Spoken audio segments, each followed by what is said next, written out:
My name is Lauran Gammack, and I am a teacher at Batavia High School, and I thank you for giving me this opportunity. In New York State, we all know that all students are assessed. 98% of the students in the state take the Regents exams at the high school and other state assessments in the lower grades. I'm a teacher of students who take the New York State Alternate Assessment, or the NYSA, as it's called by state ed. According to section 100.1 of the Regulation of the Commissioner of Education, a NYSA eligible student is defined as a student with severe disabilities and refers to students who have limited cognitive abilities combined with behavioral and or physical limitations and require highly specialized education and or social, psychological, and medical services in order to maximize their full potential for useful and meaningful participation in society and for self-fulfillment.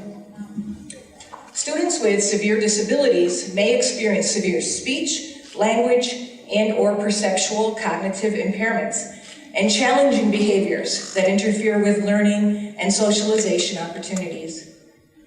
These students may also have extremely fragile psychological conditions and may require personal care, physical, verbal supports, and assistive technology.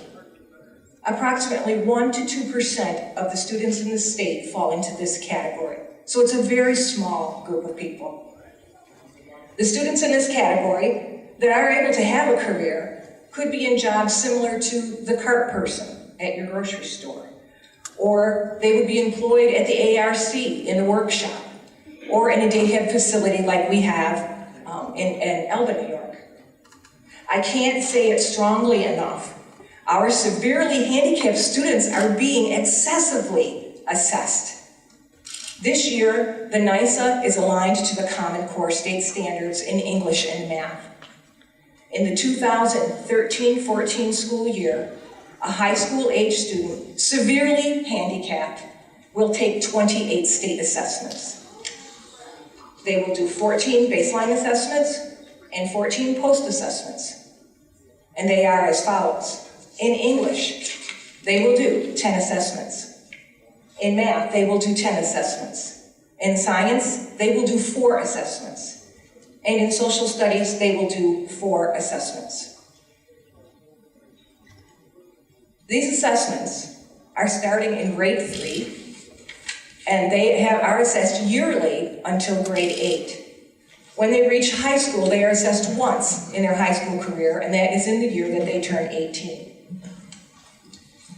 The NYSA testing areas are math and English at the elementary level, math, English, and science at the middle school level, math, English, science, and social studies at the high school level. And each of those levels is divided into a level of complexity.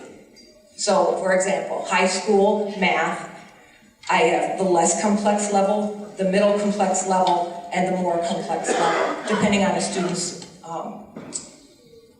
their disability and what they are able to do.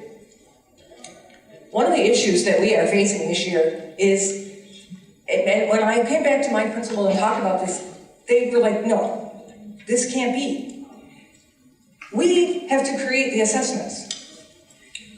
This year, well, I only have one student that falls into being 18 years old during this assessment period. It is conceivable that there are high school teachers who will have to create 42 baseline assessments and 42 post-assessments that must be approved by their superintendent prior to being given. A teacher at the elementary or the middle school level, because of the small number of students in this category, have multiple grade levels that they teach. It is conceivable, and actually my colleague at Batavia Middle School has 108 assessments to create and teach and give. It is inconceivable to me. So what happens? We create the baseline assessment. This is the directions that we were given on September 30th. And we're told the baseline assessments need to be done by mid-November. Okay, September 30th, we got these at a meeting. you start creating these assessments. The testing window ends February 7th. So these students who fall into the severe cognitive disability level have 5 months to show growth. A high school student who is not disabled gets 4 years to take 10 to 14 Regents exams.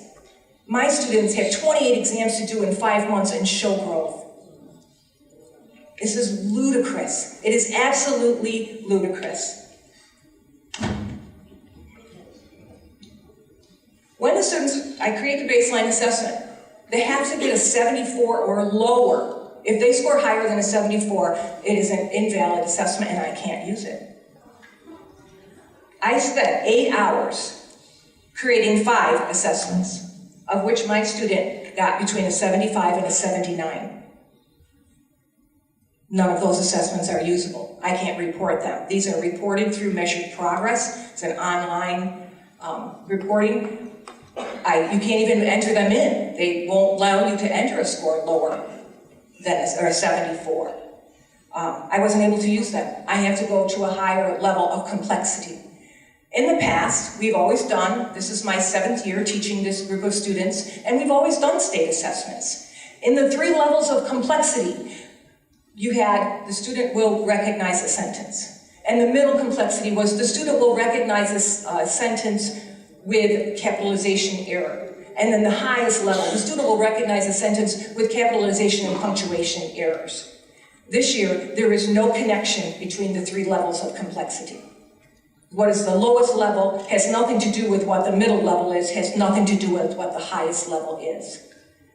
My colleague at the middle school has 5th, 6th, 7th, and 8th grade at all 3 levels in those grades. Her 108 assessments, it is an impossible task. I believe the Williamsville superintendent talked about the possibility of cheating, and we have talked about that.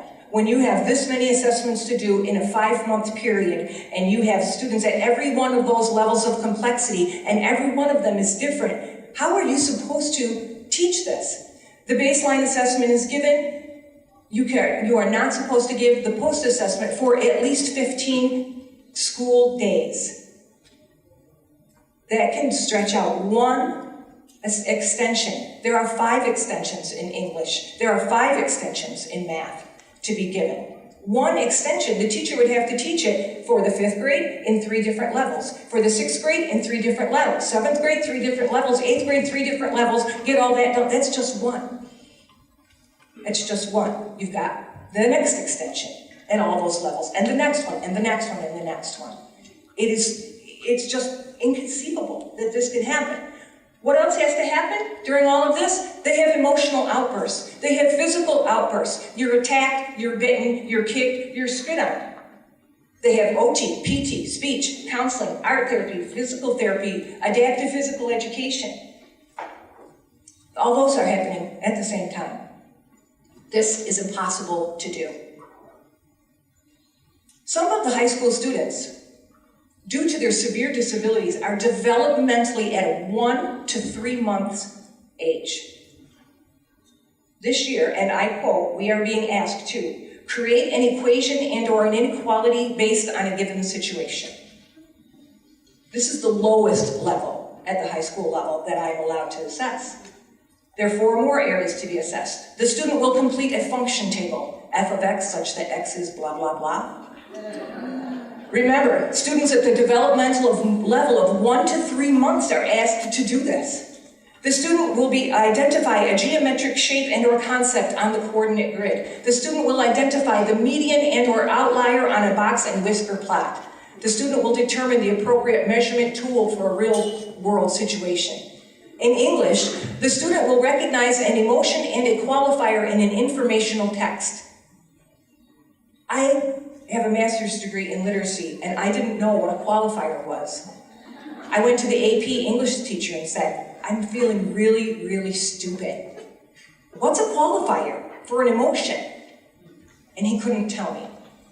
We found out, we had to do some searching. It's an adverb, but not all adverbs are qualifiers.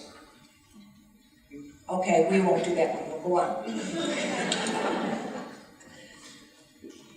I don't know, in all of my teaching, I've never seen students as upset. My student asks me every time she does an assessment for me, she basically has to fail it. You cannot teach them anything before you give them this assessment.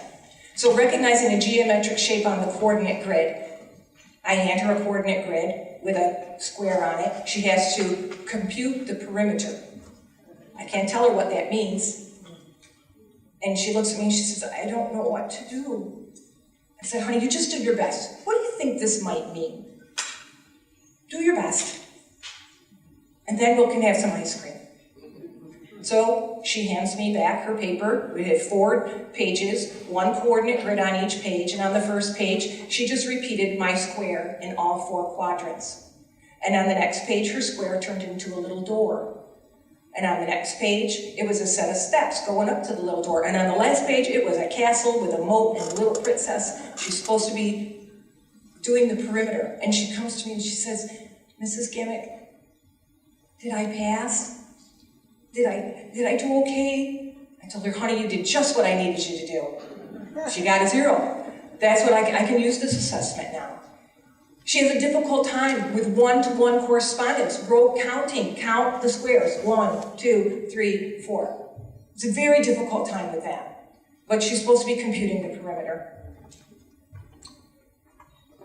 I'm asking you, the assemblymen and women of this state, to act.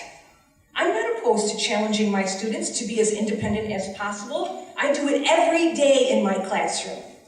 I have parents who come to me, and we can't make it through a parent-teacher conference without crying. Because what's going to happen to my child when I can't take care of them anymore?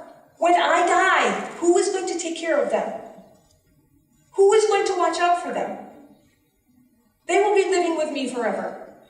There are no more group homes to go into. Group homes are, the waiting list is 20 years on a group home. That's not an exaggeration. What is going to happen to my child? The student that I have now, her mother came to me and said, are you kidding me? I want her not to get ripped off when she goes to Subway and buys a sub. You need to be teaching her money. There is no money in the curriculum. We do not, according to the curriculum for the alternate education for the NYS, there is no money to be taught. They were supposed to have gotten that in 3rd grade. There's no money. There is no personal management. There is no social skills. You don't go into somebody else's space. This, 2 weeks ago, what I focused on in my classroom with one student was you pull up your pants before you come out of the bathroom. That is much more socially important for you than whether you can identify an outlier on a box at risk of class.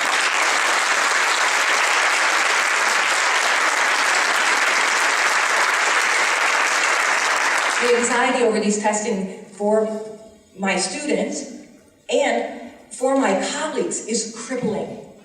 My colleague at the middle school is a long-term sub for a teacher on maternity leave. We have cried. I can't tell you, I have cried more this year than I have in my whole, how are we going to get this done? Our state scores are tied to this. In the teacher composite score, our 20% is this. They're not going to show growth. They can't even count. Some of them don't even have a concept that there's numbers. But our state scores are tied to this.